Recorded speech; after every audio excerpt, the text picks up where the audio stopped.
reste 5 secondes seulement avant le retour de Virano. C'est Nikola Karabatic qui permet au PSG de prendre cette longueur d'avance.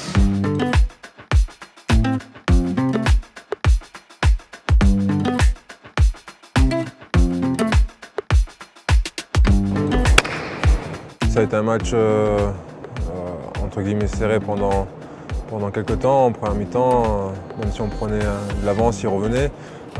Déjà, il faut dire que Dunkerque est une bonne équipe, qui a des très bons joueurs et qui joue bien au handball avec beaucoup d'intensité. Donc il n'y avait rien d'affolant de notre côté. On savait que l'écart allait se faire petit à petit. Nous, de notre côté, en gardant de l'intensité et en jouant concentré jusqu'à la fin du match. Et c'est ce qui s'est passé au bout d'un moment.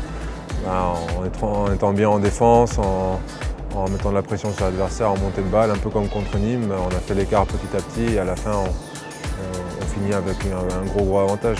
Il y a trois des favoris qui sont en demi-finale et Charles, si on peut dire, a créé la surprise, même si ce n'est pas forcément une surprise, on a vu qu'il pouvait battre les meilleures équipes et en Lidl Star League, il n'y a plus de surprises. Tellement il y en a et que maintenant on sait que ce ne sont plus des surprises. Donc oui, on attend le tirage au sort. Je pense que nous, ce qu'on aimerait avant tout, c'est de jouer à Paris. On sait l'avantage que c'est d'être à la maison. Jouer à l'extérieur, que ce soit à Nantes ou à Montpellier ou à Chartres, ça rend la partie plus difficile et la qualif en finale plus difficile. Ça fait partie de nos objectifs, la Coupe de France.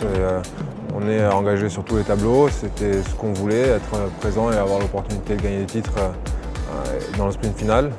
Voilà, on y est et jouer la finale de coupe à Aix cette année, ça pourrait être quelque chose de sympa. Et moi je serais content en tout cas d'aller jouer à Aix. Qui ne vont pas récupérer le ballon. Et derrière, la punition des Parisiens. Tout seul, Nikola Karabatic, 4-1. C'était un match, c'était une grosse affaire du championnat et pour nous c'était un match très important après avoir réussi à ramener un point de Nantes, battre le troisième et garder 6 points d'avance sur Nantes et continuer à avoir cet écart-là avec le gros objectif d'être champion de France.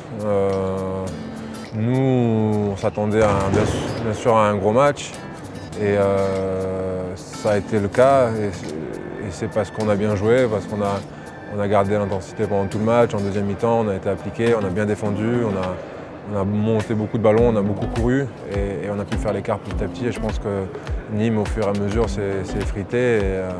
Ils avaient aussi quelques blessés, mais ça fait partie du jeu quand tu joues les Coupes d'Europe et les championnats. Et on a su en tirer profit. Et les 2 derniers matchs ont été un peu similaires, que ce soit Nîmes ou Dunkerque. Et je pense qu'on est sur une bonne dynamique. Sur ces deux derniers matchs, on a réussi, même si on a eu fin de deuxième mi-temps contre Nîmes où on était un petit peu en dedans, on les a laissés revenir, mais sinon, sur ces 2 derniers matchs, on a réussi à être constant et à être bon sur tout le match, en attaque, en défense, dans le jeu de montée de balle, ce qui n'avait pas forcément été le cas à Nantes ou à Szeged. Et donc, on est content d'avoir pu réagir et montrer un autre visage.